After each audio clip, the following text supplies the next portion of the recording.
Welcome to Let's Face the Facts, the rewatch podcast for the classic sitcom, The Facts of Life. Join us each week as we synopsize, analyze, criticize, and ultimately idolize the show. And now, here's your host of Let's Face the Facts, the wonderful David Almeida. Thank you, Matthew Arter. Welcome back. It's another week, another show. Thank you for downloading and pressing play. Well, I thought we made it over the hump of all the crazy busy stuff going on in October and Matthew recovering from COVID, but, well, we didn't. Still got a little behind, so if you will forgive me, we're taking this 1 week break from the Facts of Life to bring you another episode of TV Talkaholics. If you've been following the show, you know we do this periodically to give you a little flavor of what you get every month when you join the Patreon. This just happened to be the next one in sequence, and I am kicking myself that I didn't think to maybe release it a couple of weeks ago before Halloween, because this happens to be a Halloween TV movie. It's The Worst Witch. So I'm apologizing for foisting this on you mid-November, just when you've taken down the cobwebs and thrown away the rotting jack-o'-lanterns. But, you know, if you love Halloween as much as I do, hopefully you won't mind extending the season a couple of additional weeks. One more thing before we jump on in. I'm complaining of having a little bit of a fever and a headache that wouldn't quit during this recording session. This was October of 2020. So guess what? This is when I had COVID the first time. I had gone to take the test, but I hadn't gotten my results back yet. So you are listening to David with COVID. You're welcome, I guess. But, you know, I said before, my symptoms were so weird. It was literally just the fever and the headache. No other classic COVID symptoms. I really didn't think there was any possible way that's what it was. Anyway, how about we jump on in, huh? Let's face the facts with TV Talkaholics, Episode 11, The Worst Witch, featuring Charlotte Rae.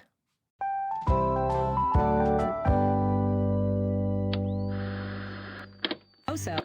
No, more about gel coat. When the fourth... Don't you call in the... More importantly...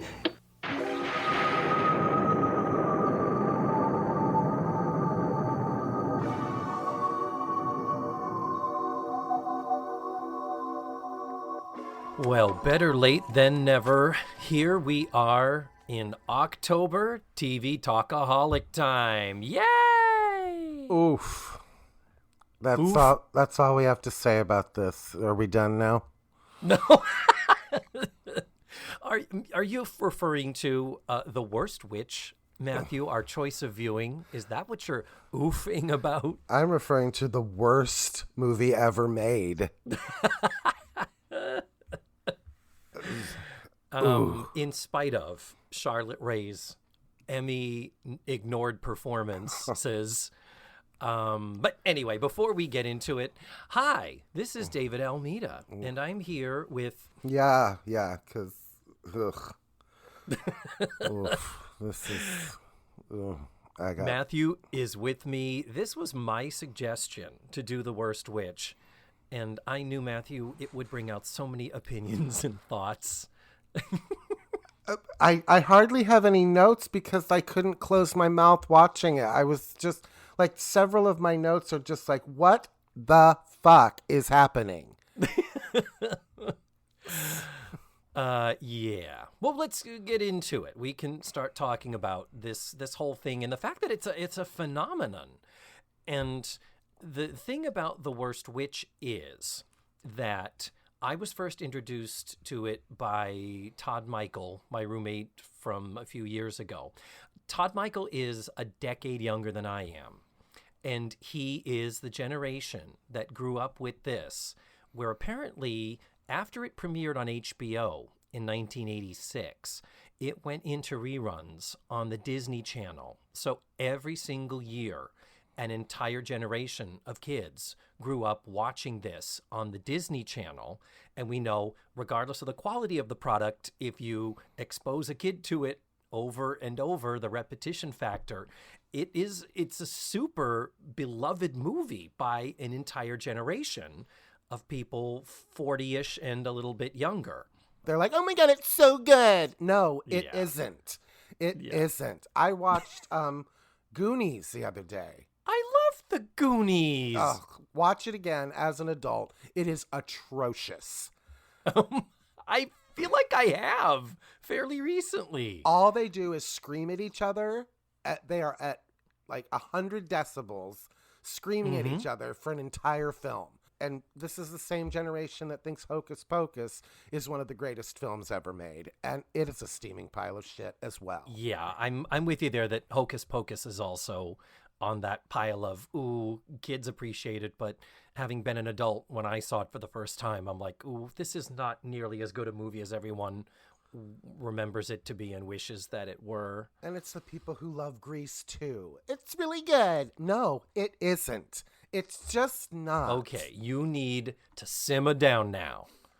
Do not start dissing McGrease 2, because that is one of those movies that is so bad. No, it isn't. It comes around full circle to entertaining. No, it isn't. I promise you it isn't. It is. How dare you? Grease 1 is so bad that it's entertaining. Grease 2 is just awful. If I had to rate these, though, it would be first place, worst movie, The Worst Witch. It was just, I just kept thinking, how and why? Yeah, there's just so much going on with it.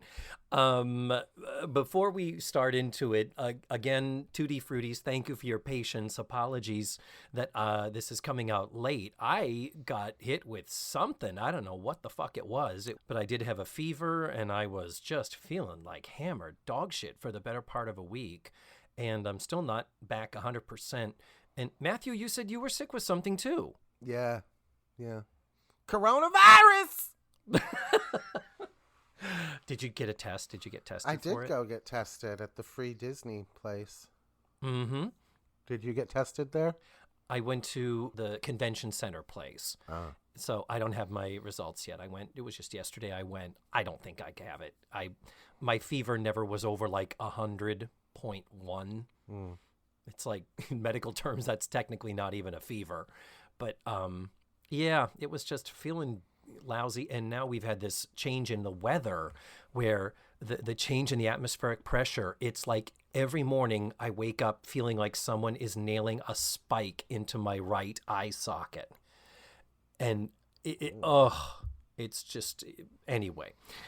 Aside from two old men complaining about their medical problems, ladies and gentlemen, happy October, happy Halloween month, and happy Worst Witch month here on TV Talkaholics.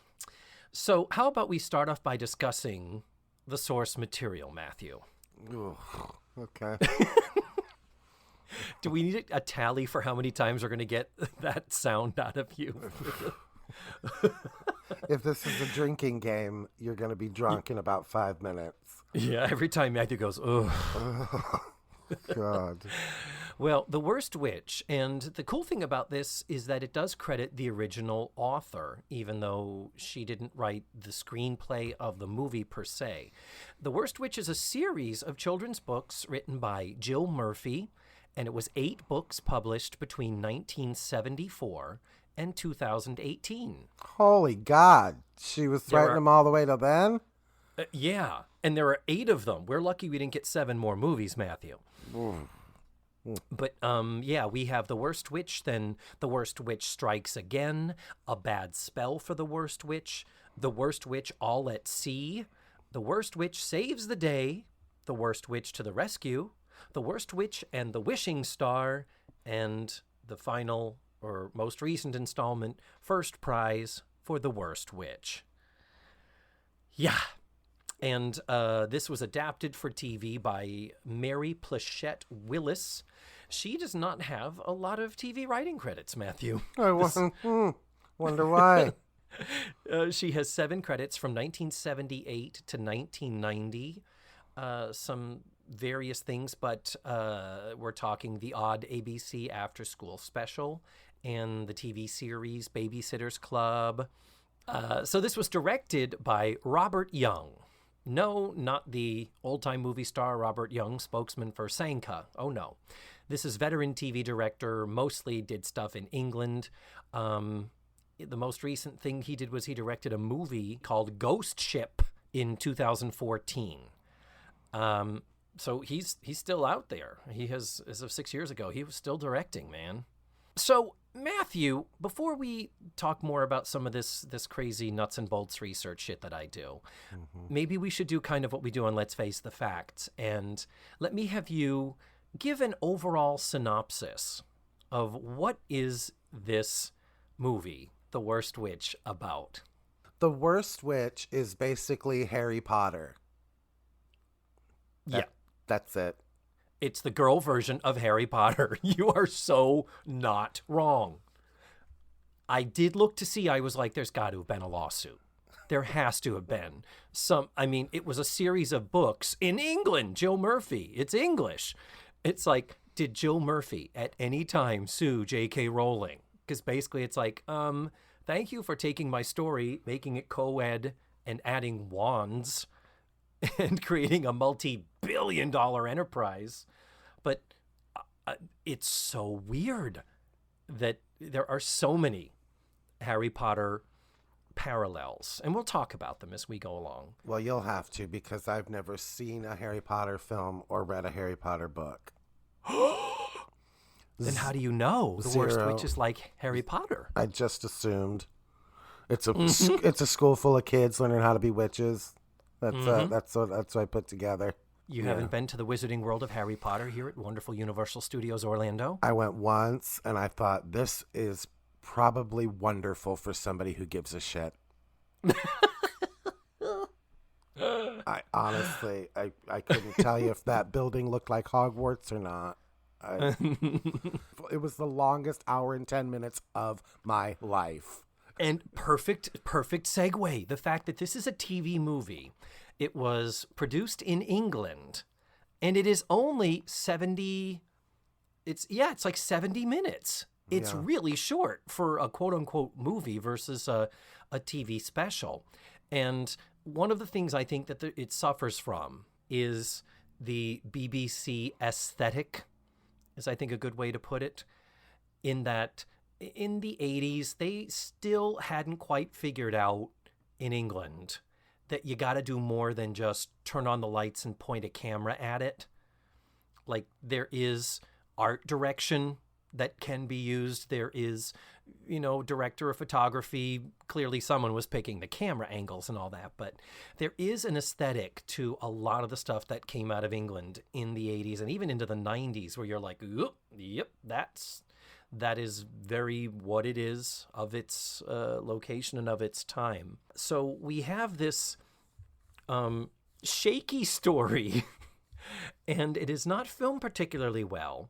It hinges on it being a witch's school for young girls, so you need a lot of magic. But they clearly didn't have the special effects technology at their disposal to really make the effects look special.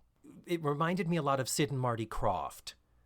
Like the superimposition, anytime there was a foreground and a blue screen with a background and there's a black perimeter around them, I'm like, this looks like Land of the Lost without the claymation dinosaurs. Yeah, my first note is, Jesus, the green screen. And I'm pretty sure it was blue in these days. That's how old this is. I have to wonder, was it like, and I don't remember when this came out. Was that like, did we watch this in 1986 and be like, that looks awesome? You know what I mean? Or were we like, that looks weird? Because it just looks weird. I'm trying to think like what what would some shows from 1986 be? Here's a great example. 1986, I believe, is the year that Pee-wee's Playhouse premiered. If you want to look at something that was made for kids but was super duper innovative and looks terrific. I mean, Pee-wee's Playhouse, they did some really cool stuff with simple blue screen effects and all that. Yeah. But if it wasn't this year, it was the following. It's either 86 or 87. But yeah. Well, since we're talking about the year, how about we talk about what else was on the television the night that this premiered? Oh, okay. What else could we have watched? Sadly, not a lot. Now for me, I didn't watch, literally I did not watch any of the shows I'm about to list, because in the fall of 1986, that was my freshman year in college. So I wasn't watching TV. I was figuring out how to be a student and how not to flunk out of school. But on October 31st, 1986, The Worst Witch was premiering on HBO. So on ABC, we had Webster, Mr. Belvedere, Sidekicks, Sledgehammer, and Starman. Jesus. Didn't watch any of those. The only thing I'm aware of is that Sledgehammer was created by the guy who wrote What Price Glory, the Facts of Life episode where we meet Jeff and Jeff is illiterate. That is the one Facts of Life episode he wrote, and then he went on and created Sledgehammer, which I think was like a comedy action adventure show, maybe? All right. Anyway, CBS, we had the wonderful Scarecrow and Mrs. King, Dallas, and Falcon Crest. Did you watch any of those? No. Nope. And then on NBC, we have The A-Team, Miami Vice, and LA Law. Oof. Yeah, so I think we would have been watching The Worst Witch if we were paying for the home box office. Yeah. So, are you ready to talk about the cast, Matthew? Oof. All right. Well, top billing goes, of course, to the recently departed Dame Diana Rigg. From the wonderful The Great Muppet Caper. What? She's in The Great Muppet Caper. Is oh my God, that is her, isn't it? Yes. And Charles Grodin. Yeah. I totally forgot about that. It's the only thing I know her from. You never saw her as Emma Peel in The Avengers, the Nope. TV show? Nope. She was a Bond girl. She was in On Her Majesty's Secret Service, the 1969 George Lazenby James Bond movie. No? Nope. Never watched You didn't a see James her? Bond movie in my life. Oh, they're okay. You didn't see her as Charlotte in the wonderful film adaptation of Stephen Sondheim's The Little Night Music? Nope. Oh, you might want to skip that one. With Elizabeth Taylor. Isn't it rich? Are we a pair? I wish I was doing it poorly. That's pretty spot It on. is pretty spot on. And most recently, Diana Rigg was on Game of Thrones. I didn't realize she was the old broad on Game of Thrones. I was looking up pictures. I was like, I had no idea. Good for her. She was 82 years old when she passed away this past September 10th. And again, she had been made a dame by the Queen. She was Dame Diana Rigg.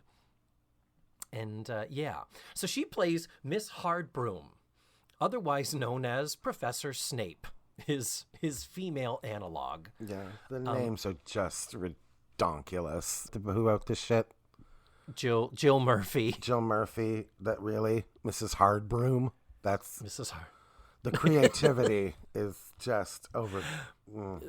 That's, yes, you're not wrong. Yes. Now, in the sort of title role as the Worst Witch, we have the wonderful Fairuza Balk. Did you recognize Fairuza Balk? Yeah, she was in that other piece of shit, Return to Oz. Girl, fire your agent. But yes, the year before, she had been Dorothy in the much reviled and The critically reviewed. yes, it was. And I only saw it recently. I hadn't seen it till like maybe a year ago. I had never seen it. I remember when it came out, it was like, oh my God, this is really, really not good. But Fairuza Balk would go on to be in The Craft, would be the movie that was sort of her breakout, another witch movie. She plays the love interest of Adam Sandler in The Waterboy, and one of my all-time favorite bad movies, the Val Kilmer, Marlon Brando, Island of Dr. Moreau. Have you seen it? She needs to fire her agent in general. But she is, I think she's lovely in this. She's very sweet. Her character's name is Mildred Hubble, and she is the poor, struggling, young, worst witch, the girl who just can't seem to get her footing and is always out of step, and just due to her insecurity is constantly fucking up and constantly invoking the ire of Diana Rigg. And again, we're stuck in these 80s shows with vaudevillian writers. Really, Jill? You've named in 1986. I'm assuming it's current time. Because there's no reference to it being in the 40s or anything. But yeah, I assume it's contemporary. All the kids are named Ethel and Mildred. And really? I didn't know any kids in 1986 named Mildred or Ethel. Yeah. It was, Jesus I thought Christ. That too. Oh, yes. My second note is Mrs. Garrett with a British accent. This is going to be a long movie. We'll get to Charlotte Rae. Before we talk about her, I wanted to talk about Tim Curry. And Fairuza Balk is an American.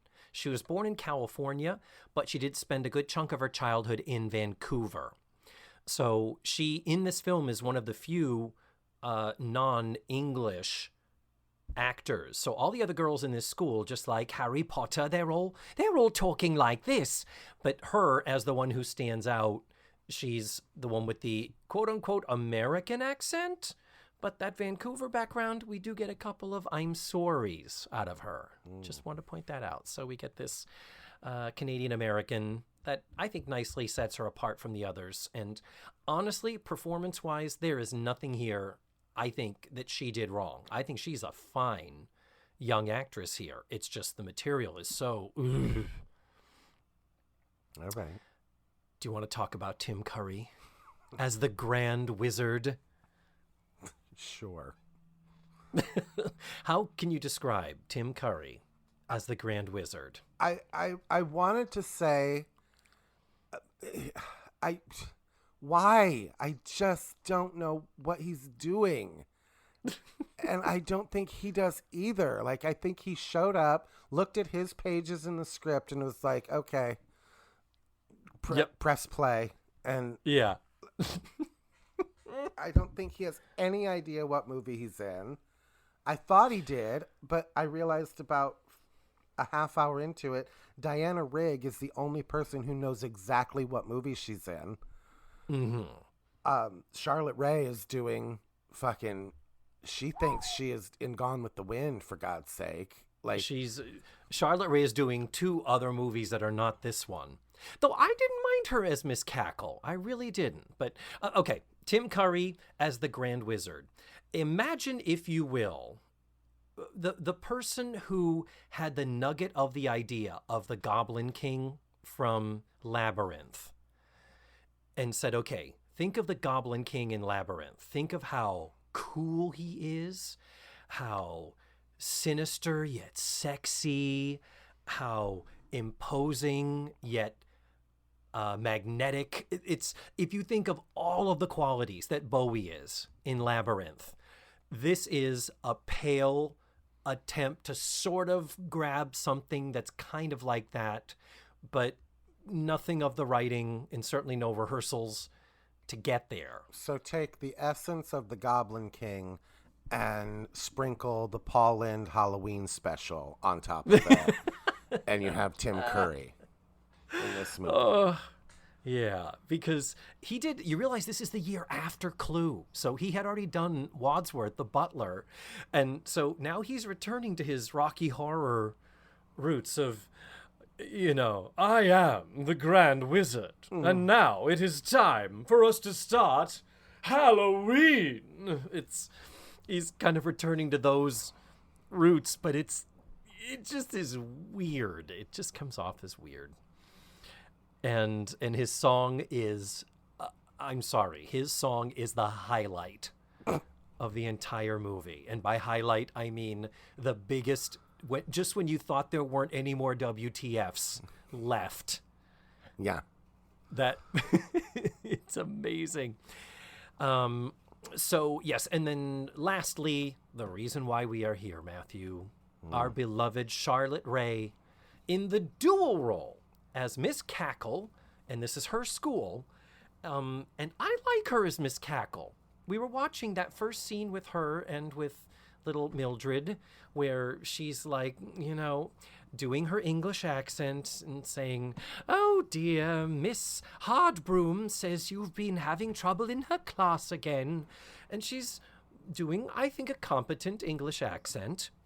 And then, as you're like, oh, what a lovely, sympathetic, motherly role this is, she looks at her and says, "Mildred Hubble, you must be the worst witch at this school." And you're like, well, fuck you very much, bitch. Yeah. With her gray wig on. Yeah. And I didn't mind it. And they do a lot of this sort of, you know, Dumbledore versus Snape kind of a thing where you have Charlotte Rae as the, oh, give the girl a chance, it's only her first year, and Diana Rigg playing it to the back row and painted to filth. By the way, a lot of close-ups, and you can reach out and touch that pancake foundation. Shit. Yeah. She had white eyeliner on with her black eyeliner underneath it. Yeah. Like, it was like ballerinas do that to make their eyes look bigger. Yeah. But Diana Rigg is doing this. "Mildred Hubble, you clearly do not understand the proper potion. Report to Miss Cackle's office immediately." Like, she's just playing her so grand and overly authoritative. But it's consistent. Gotta give her that. And I think she's playing it a little campy because I think she knows what movie she's in. Yeah. And that's it. Maybe somebody should have just owned up to it and said, this has got to be played like a big old chunk of cheese or it's not going to work. It's just going to come off as amateurish and confusing. Which it did. Yeah. But speaking of camp and the broad performances, Matthew, we would be remiss if we didn't mention Charlotte Rae in the second role she plays, Agatha Cackle, the twin sister to Miss Cackle, not the benevolent matriarch of the school. Oh no, Agatha Cackle is somehow, we don't fully understand why or how. She used to be in charge of the school, and she had it taken away from her because she's evil, she's bad, garden variety. We don't quite know what that means. But she's essentially the villain of this. So Charlotte Rae is playing both Dumbledore and she's playing Voldemort. And what this female Party City Voldemort wants to do is take back the school so that all the mean, nasty, wicked kids have a place to go and learn to be bad and mean and wicked. I didn't get any reason for her to be in this movie at all. Honestly. It is interesting how we do meet her and she sings her villain song and then she disappears for like 40 minutes. There's a huge chunk of time where you're like, what, was there a bad lady in this somewhere? But yeah. And on top of it all, I like Charlotte Rae's English accent. I think she does a competent job and she's wonderfully, nurturing and motherly. But the choice to make the twin sister to this English woman Southern from the States. Yeah. And to play it in the guttural part of her voice. Yeah. So she's talking like this the whole time. Yeah. Yosemite Sam. And the thing is, she's in this pink wig, and they've got these, again, Sid and Marty Krofft. It looked like the Witchy Poo Brigade. It looked like they'd stepped out of H.R. Puffin stuff. Yeah. When the aesthetic of everything at the school was pretty standard and traditional. The costumes and the uniforms of the girls weren't that exaggerated. They all had a very traditionalist kind of a bent to them. And then you get to Agatha and this coven around the cauldron out in the forest, and you're like, we've walked into Party City by way of Sid and Marty Krofft. It is so weird, the choices they made. So, but Matthew, you realize The Worst Witch has a legacy that extends beyond this TV movie. Did you know there have been 2 other series of The Worst Witch? Yeah, it's on Netflix. Mm-hmm. And people are real excited about it. And, I mean, I'm not here to shit on anybody's joy, so let them have it, but Jesus Christ. There was also a TV series from 1998 to 2001. I have not seen that. I have not seen the Netflix one either, but it's still ongoing. We're in season 4 right now that just premiered the 1st of October, 2020. So it's still an ongoing thing, and I would dare say I'll bet the Netflix series is halfway decent. That they zhuzhed it up a little bit and improved a few things. All right. Yeah. There's also a musical stage adaptation that played in England from 2018 to 2019. Did it have the same music as this one? Because I wrote a couple minutes into this one, I wrote, "Oh Christ, it's a musical." You didn't know. Because the music is written by Charles Strauss, who wrote the musical Annie. Mm-hmm. The only hit he had. No, Bye Bye Birdie. Bye Bye Birdie is his too. All right. That was also pretty big, yeah. But yeah, well, the thing is, we're in perfect segue talking about the music. We have an opening theme song called "Growing Up Isn't Easy," and it's sung by a teen star named Bonnie Langford. She's an English actress, singer, dancer. She was on Doctor Who in the 1980s. She was on the British soap The EastEnders. So that's the theme song at the beginning and the end, called "Growing Up Isn't Easy." Tim Curry has his grand wizard song called "Anything Can Happen on Halloween." Oof. And those 2 songs were written by Charles Strauss and lyrics by Don Black. Do you know what else Don Black has written? I don't. He is best known for collaborating with Sir Andrew Lloyd Webber. He wrote the lyrics to the James Bond theme songs for Thunderball and Diamonds Are Forever and The Man with the Golden Gun. Those were collaborations with John Barry. Those are not Andrew Lloyd Webber. The Andrew Lloyd Webber collaborations, Tell Me on a Sunday, Starlight Express, Aspects of Love, and Sunset Boulevard. Okay, so he has very little talent for writing lyrics to music. Oh, no, stop. And it just drives me crazy, like when you put like the wrong emphasis on the wrong syllable to make it fit musically, it just makes me want to jump off a bridge. And every time somebody sings "The Perfect Year" from Next year will be the perfect year. I don't mind that. Drives me crazy. Yeah. Sunset Boulevard. It's like, anyway. To me, I like Sunset Boulevard. That's the only Lord Webber I can stand, actually. But so then the incidental music for the show, for the movie, by the way, Casio tone, the canned synthesized the drum kit sound, the doom, doom, doom, and the synthesized strings while they're flying around on the brooms is just for the 8-minute flying scenes that they do. Yeah. Each time they fly, it is 8 minutes of them. Like, just, it's, I wrote down, there's so much going on in this movie. There's so much script for so little going on in this movie. There's just so much script. And then for them to spend 8 minutes flying over the countryside, it just, It's like they had the blue screen for the day. They figured they may as well use it. oof. But the incidental music was written by Dennis King. And Dennis King is the one who wrote the villain song that Charlotte Rae sings called My Little School. And it's a villain song, but it sounds like a Britpop Beatles tune. It's so cheerful. Like anything can happen on Halloween, the Grand Wizard song. That is in a minor key. That sounds like it could be sinister or something, but it's got this deep. This is the song that Charlotte Rae sings with. Yeah. I called them the Debbie Harry witches.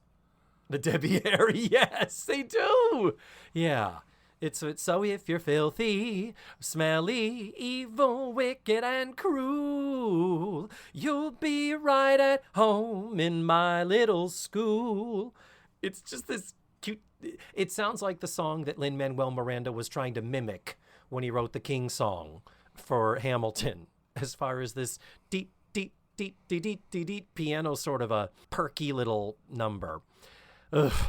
Anyway, so just so you know, the My Little School is written by a different person than the other two songs. Ugh, that shows. Yeah. Well, I don't think we need to go into our microscopic dissection. All right. But let's just kind of go through this sort of scene by scene by scene. The first thing when we see the school was founded in 1604. And I believe Charlotte Rae says it was her grandmother or her mother who founded it.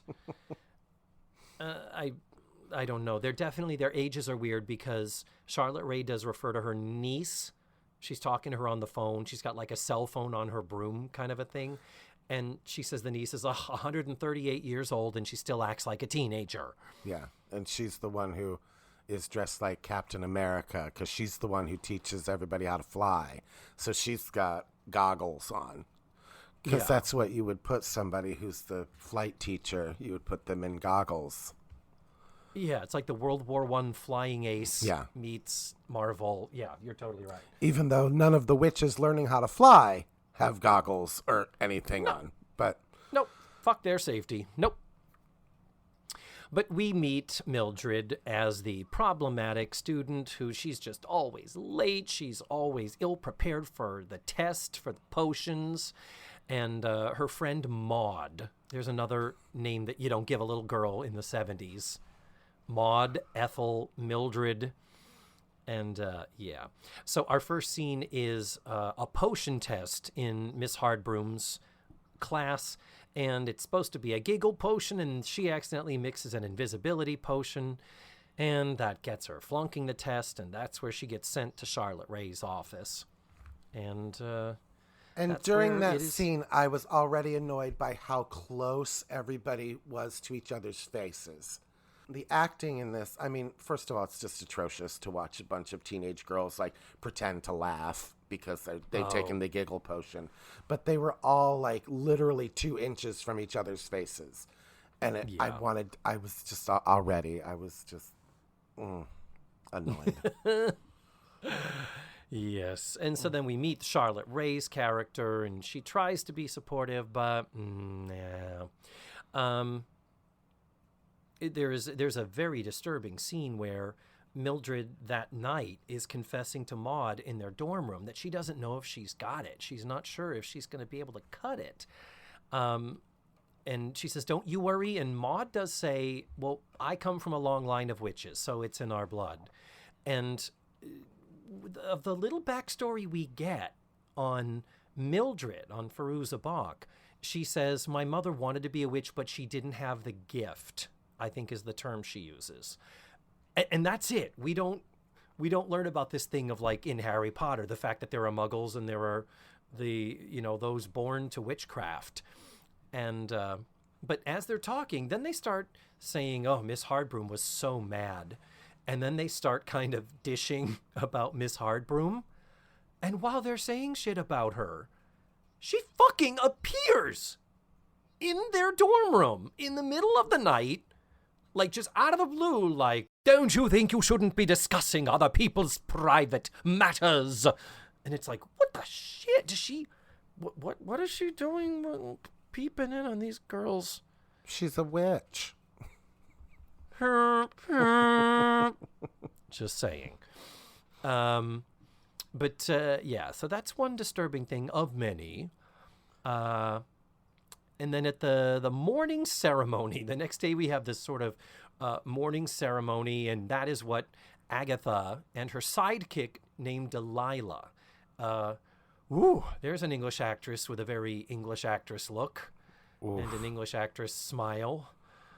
And then they blacken out part of her teeth, and you're like, woo! That actress's name is Sue Elliott, and she's very funny. She's working very hard to be the comedic sidekick, but there's just nothing for her to do. There's nothing for her to do. There's no reason for her to even be there. Like, Nope. she's like the bumbling sidekick to Charlotte Ray's nasty old witch, who actually I thought looked great with the pink wig on. I liked the pink wig on her. Oh, you like that look for her? But just the whole Debbie Harry look of these bad witches, just pointless, I guess. I don't know. I don't know. But the surprise that is revealed at this morning meeting is that the Grand Wizard is going to be there for the girls' big presentation on Halloween. And then they cut to a painting of the Grand Wizard, and all the girls just swoon and ooh and ah. Yeah. I have in my notes, cut to painting of David Hasselhoff. It does not look anything like Tim Curry. 0.0. Do you agree with me? Yeah, but I was so weirded out more by the fact that these 12-year-old girls were getting all squishy over Tim Curry. Like, it just... Ugh. Yeah, they're this teen beat, tiger beat, swoony kind of a, ooh, the Grand Wizard. And later there's a photograph that they're circulating around. Yeah, Tim Curry's headshot. Yeah. And they're looking, it's like they're fighting over it. And finally, Miss Hardbroom, she confiscates it. And then as she storms out of the classroom, she runs back in and grabs the picture like, I'm taking this with me. Because she's going to be holding that picture with one hand later. Oh. So the excitement surrounding the visit from the Grand Wizard is palpable. Yeah. And one interesting thing is that the magic, when it comes to magical things and setting up different worlds like this, I'm big into we need rules. We need to understand what are their capabilities, what are their non-capabilities. I loved on Bewitched the simple fact that no witch can undo another witch's spell. And so much of Bewitched is the workaround, is how do we work around this without undoing. Right. So we have a little bit of that going on here where we don't have wands like Potter, but we have these spells that are in books. And they just sound like bad nursery rhymes. Yeah, and the word abracadabra is in one of them. Wow. Impressive. Again, yes, we need rules, but you as a writer are writing about witches. You get to make up the rules. Yeah. So just like abracadabra in a spell, come on. Yeah. Do better. Maybe that's why. Yeah, maybe that's why there was never a lawsuit, is that this Joe Murphy went to J.K. Rowling and said, I think you stole some stuff from me. And J.K. Rowling could say, my stuff is good, and I'm not sure you can compare them. And Joel Murphy just had to slink away and like when the girls count her money. Get their cats, and they of course they get their cats because they're witches. They name them Midnight and Blackie. Mm-hmm. Really? Yeah. Yeah. At least Angela Lansbury named hers Cosmic Creepers because that's the name he came with. In Bedknobs and Broomsticks. It's the age of not believing.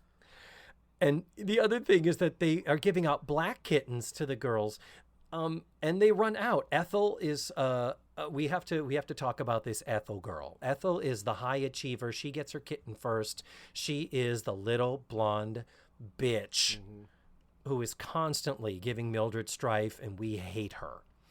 So we'll talk about Ethel in a minute, but the last one to get her kitten is, of course, Mildred, because Mildred is the worst witch. And when they get to it, it's like, oh, we're all out of black kittens. So they give her this tabby cat. And of course, my thing is, gee, too bad you don't have something at your disposal that could change the color of a cat, like witchcraft. Right. But anyway, she decides she's going to call him Tabby. And then they have to go to their flying lessons. And part of the purpose of giving out the cats is you have to be able to fly while balancing your cat on your broom. Yeah. And everybody who's ever had a cat knows how easy that probably is. Yeah. Oh, sure. Cats love heights. They love open spaces. They're such calm animals. Yeah. They love to be told what to do. They love to be controlled. They love it. So that begets, we do cut away to the villain song that we discussed earlier. So that's how we understand what Charlotte Rae Evil wants to do. But then we come back to one of the big, long flying sequences with the cats on the brooms. And the thing is that Mildred, for some reason, puts her cat in her satchel as opposed to balancing it on the broom. I didn't gather that she even tried to get it to balance. And yet that was a thing where Ethel was like, oh, Miss So-and-so, she had the cat in her satchel. She wasn't doing it right. It's like, fuck you, Ethel. I thought Ethel, I kept looking at Ethel. She looked like the girl from Meatballs. And I couldn't get that, even though she wasn't, because it was a different time and the other girl was older. Anyway, but I kept thinking, God, she looks like that girl from Meatballs. We just looked it up. Actress Christine DeBelle. And other than Meatballs, her filmography is... Oh, she's been working, man. She's been working steady. She hasn't stopped. Then we have a scene with Dumbledore and Snape. I'm sorry, with Miss Hardbroom and Miss Cackle. Yeah. And it's the thing of, oh, we should give her a chance. Mildred Hubble will never graduate from this academy. And more of that stuff. We go to the cafeteria, and she accidentally spills water on somebody, and they all laugh at her, and wackiness ensues. And meanwhile, the girls in this cafeteria scene are taking drinks of nothing, and not like, I was watching the business going on in the background because I could not care. Oh, were they? I could not have cared less about what was happening on the screen. So I started watching the girls in the background. They're all taking drinks of nothing out of their cup, and a lot of just terrible background work. Man. And then we go to, and the thing is, it's like, okay, you spilled water on somebody. Again, you are witches. You have witchcraft at your disposal. I know it's your first year. You may not know all of your spells, but what precipitates her pouring and spilling the water is that Ethel wads up some bread or something and throws it at Mildred, and it lands in her water glass. Yeah. And I'm like, you couldn't be taunting each other with witchcraft? You couldn't be fucking each other over with spells and stuff? How much more fun would that have been? No. Anyway. Throw a piece of bread on her. And the worst part is, the big joke was she spills ketchup on her. That's the big payoff. She spills, yeah. It's and again, we don't have, too bad we don't have anything at our disposal to make a stain go away or unspill a spill. Yeah. But then we go to gym class. Oh, childhood trauma. Hackles raised for young David. They're picking teams, of course. Mildred is the last one chosen.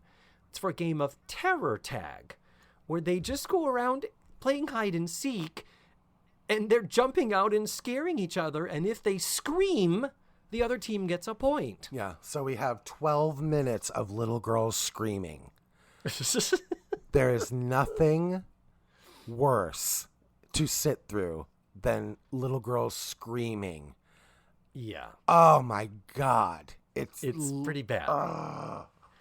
And again, no witchcraft involved in this. Nope. In fact, at one point, Ethel puts on a mask that really, really spooks Mildred. And Mildred screams a lot, and because of her repeated screaming, loses the game for her team. But she says she cheated. She wore a mask. And it's just like, yeah, wearing a mask, that's witchcraft, man.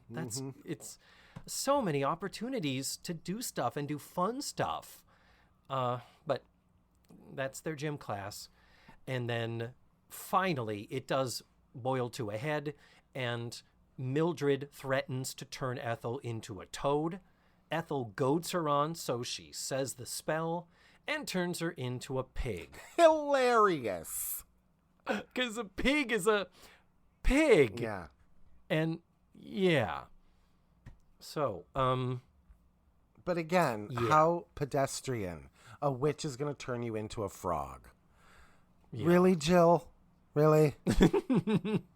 and then she turns into a pig, and then they send her to the library to go and find the spell to undo it. Yeah. And that's, again, I'm like, there's not some type of a manual override that the instructors can do. There's not, it's like you couldn't just tell her the spell to unturn her into a pig, as opposed to you go to the library, dig around, and take a few hours searching for something you may never find. But anyway, so now we're in just before class. The girls are worshiping and kissing the photo of the Grand Wizard. You would think it was a photo of Kirk Cameron or John Stamos. Yeah. No, it's 40-year-old Tim Curry. Right. And This is where they used his headshot. Yes, Like, this is the headshot. Literally his headshot. Like, if you wrote Tim Curry in 1986 and asked for an autographed picture, this is what the picture you would have gotten in return. So Miss Hardbroom says that because of the Grand Wizard's visit on Halloween, they are going to be making a big presentation of a broomstick display. Yeah. Flying in perfect single file formation, and then turning into a loop, and it's describing this big thing. And of course, I'm thinking, wow, what could possibly go wrong with that? So tryouts are on Friday, and the best 8 children will be selected. And in case you forgot, the Debbie Harry witches are still planning some sort of coup, because we cut to them somehow running around trying to figure out, I don't know what. I don't know what they're trying to do. It's never this really is during clear. one of the big gaps when we don't see them at all. So then for the auditions, we have another flying montage with awful music. The girls are selected, and one girl can't because she's in the infirmary. She's been at the laughing potion again. So Miss Hardbroom, in a moment of softness, does say that Mildred has been working extra hard and her hard work has not gone unnoticed. So she lets Mildred have the last spot in this big important formation for the Grand Wizard and is going to give her a chance. What could possibly go wrong? So she says, what is that string on your broomstick? Well, because she was flying earlier with her cat in the satchel, she fell and her broomstick broke. So Miss Hardbroom is like, well, you can't have get your spare broomstick. You can't have a broken one. And she's like, I don't have a spare. So Ethel offers to lend her spare to Mildred. And Mildred's like, okay, I'm sure she's not going to try to do anything to fuck me over. Because here at the witches' school, we have no extra brooms around. Nope. Okay. Nope, not an extra broom. Nope. And then we go back to the Spirit Halloween Sid and Marty Krofft Superstore. Obviously, it's a BYOB witches' school. Bring your own broom. Come on. I see what you did there. But I did point out that now we go back to Witchy Poo and Company. Yeah. We haven't seen them since 19 minutes in. It is now 43 minutes into a 70-minute movie. But they're all saying, prepare for action, because after the ceremonies, they'll be resting and tired, and that's when we make our move. We still don't quite know what the physical plan is. It's just, I'm taking it over, and I'm going to get my school back. That's exactly what it is. Exactly. It's like I just took you there. So, at last, it is Halloween. The festivities are going on. Big pageantry outside, and the girls in their capes and their uniforms. And the Grand Wizard arrives. It is Tim Curry with this cape. Yeah. It's like maybe 4 king-size bed sheets sewn together. It is just massive. With the poles in it that like you hold in your hands to make them like fan out like a butterfly. Yeah, like Tessitura in Gypsy. Right. So then we get his song, Anything Can Happen on Halloween. Well, his entrance though is purely blue screen. Totally. So totally. like he flies in, and it's like I don't know that he read the script or anything, because it looks like somebody gave him a goddamn Quaalude. Like his eyes show no excitement. His face shows nothing. Gives you no, like, I'm here, nothing. He's like, I'm here. Now, are you familiar with Everything is Terrible? I believe that's what my life is. So yeah. What? No, sure. no, not that. I was talking about the online blog website that's been around for a long time. Like it's been around from the early internet days, but they would go and find awful VHS videos, like instructionals, tutorials, local stuff, bad cartoons. They would just find old VHS stuff in the bin at the Kmart before it shut down, and then they would put them out on this website, and they actually did make movies and video releases. This song, Anything Can Happen on Halloween, is on one of the Everything is Terrible DVDs. It deserves to be.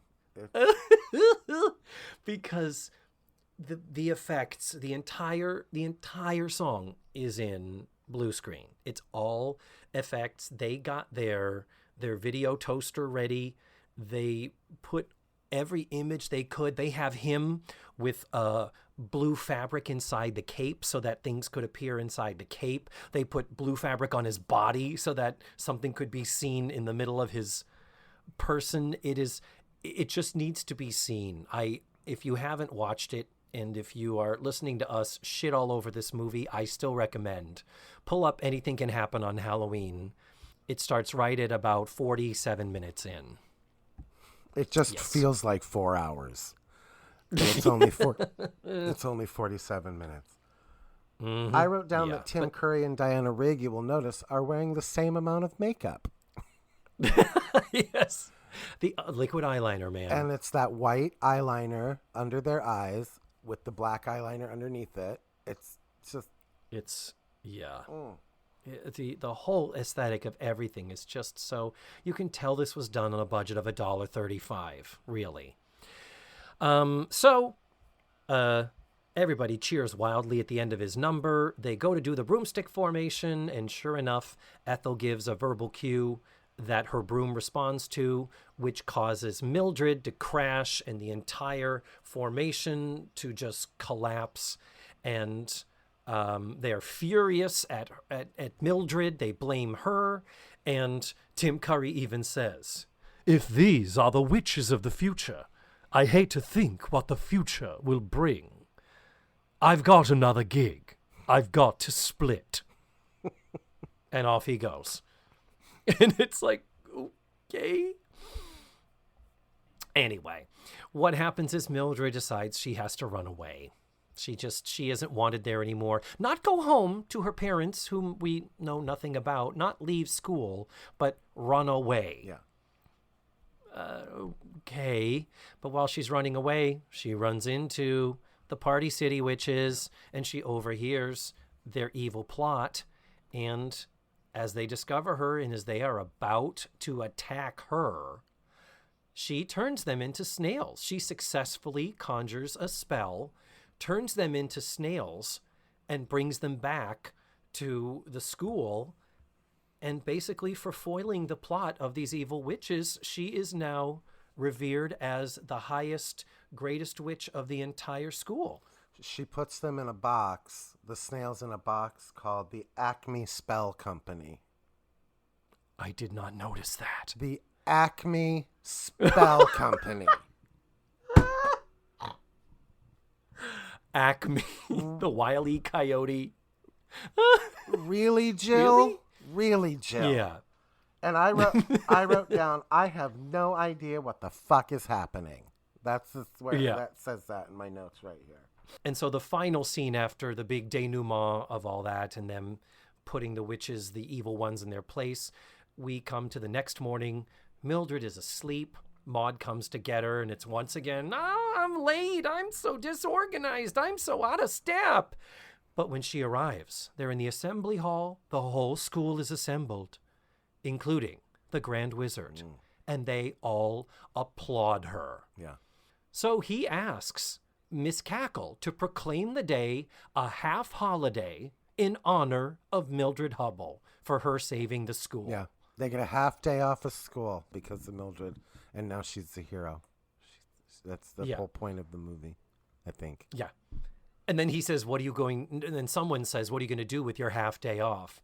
And she says, I suppose I should practice my flying. And the Grand Wizard says, would you like to practice with me? In the creepiest way possible. And on his big, gigantic fabric cape wings, off they fly. The girls run to the window, all waving out the window. Ethel is just mad because now Mildred is the popular one and getting the Grand Wizard's attention. I wanted Ethel to get much more of a comeuppance. I wanted her to have like a pig nose for the rest of her life or something. I wish Ethel hadn't. I wish that Mildred hadn't turned her back. You're asking a lot of Jill here to write something like that. Yep. And and the last thing in the film, we hear Tim Curry say, "You're not the worst witch anymore." And as they fly over, we see Agatha and Delilah, the Party City witches, hitchhiking, and Charlotte Rae is holding a sign that says Alabama. I'm like, is that where the twin sister is supposed to be from? Is she supposed to be from Alabama, even though the other twin sister is clearly English? What the fuck is happening? And everybody in the school, you're assuming, is in England. I don't know how many people would hitchhike from England to Alabama. Good luck with that. Yeah. And then off they fly. You couldn't into the make sunset, up a Tim. place. You couldn't make up a place, Jill. Like that. Ugh. Anyway. Yeah, exactly. A place that's like a country, but not the country. Or anyway. So the final image is, of course, Mildred and the Grand Wizard flying off into the sunset. The theme song plays again about growing up isn't easy, and all is good and right in the world, especially since they made no sequels. And she's a witch. She can't fly to Alabama? Well, thank you. Anyway. Did she? Sorry. Did she not have a broom? Did she not get one of the extra Apparently brooms? they were out of brooms. Yeah. So, whew. It is very beloved, Matthew, by so many. I don't understand. I don't understand. I mean, we're watching The Facts of Life on the other show, and we're like, well, this wasn't as good as I remembered it, is it? It's just that thing of what appeals to us as kids is so very different what we want as grown-ups. Ouch. Man, oh man. Okay, so let's turn the tables. It's the Halloween season. What is something that you will be watching that you enjoy, that brings you happiness in the month of October? I don't have one. I'm sorry. I could make it up, but I'm not 6. Halloween isn't I'm an actor. I get in costumes every day. Halloween is not I'm not 6. No. I get that. I get the whole thing of we're putting on costumes all the time. That's our job. So And the allure, the novelty of it is not there. Especially for drag queens, it's always the night somebody's calling you, I want to go in drag for Halloween. No, I'm not putting you in drag. Sorry. Oh, yeah. Can you help me? Nope. Can you paint my face? Nope. Can I borrow a wig, a dress, and heels Nope. and underwear? You sure can't. No? Nope. No. And this whole adults and I feel like it's kind of over maybe, or I'm not noticing anymore, but the whole the slutty Dorothy costume, the slutty Snow White costume. Christ, Yeah. I'm just waiting for a slutty Anne Frank to show up at my door. Jesus Christ.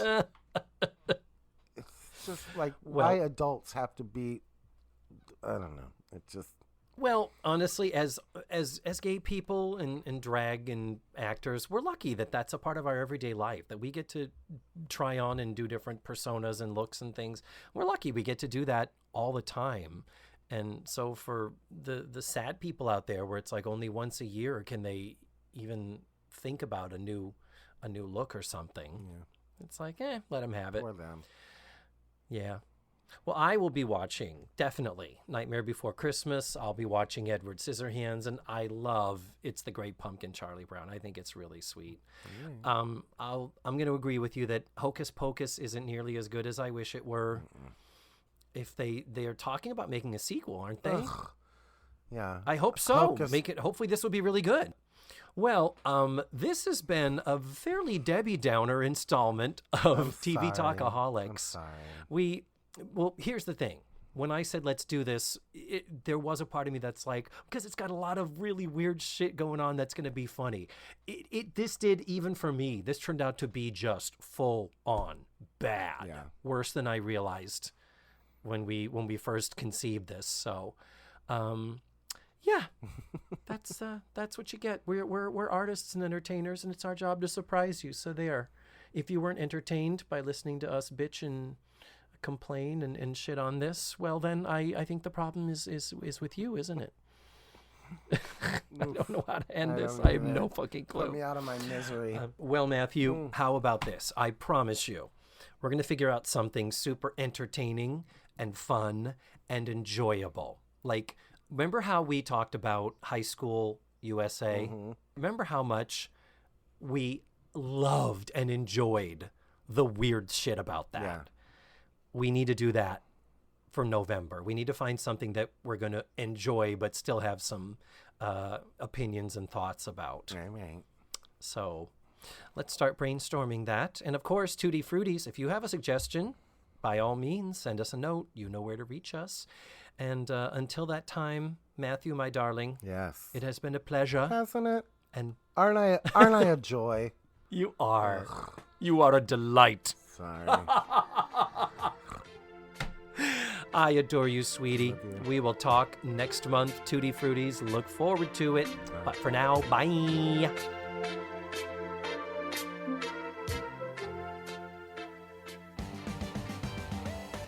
Let's Face the Facts was created, produced, written, hosted, and edited by the wonderful David Almeida. Our theme song was beautifully arranged and recorded by Ned Wilkinson. Please visit FaceTheFactsPod.com for supplemental photos and videos, links to social media, and ways that you can support the show. And don't forget to subscribe, rate, and review. This is Matthew Arder saying tune in again next week for another thrilling episode of Let's Face the Facts.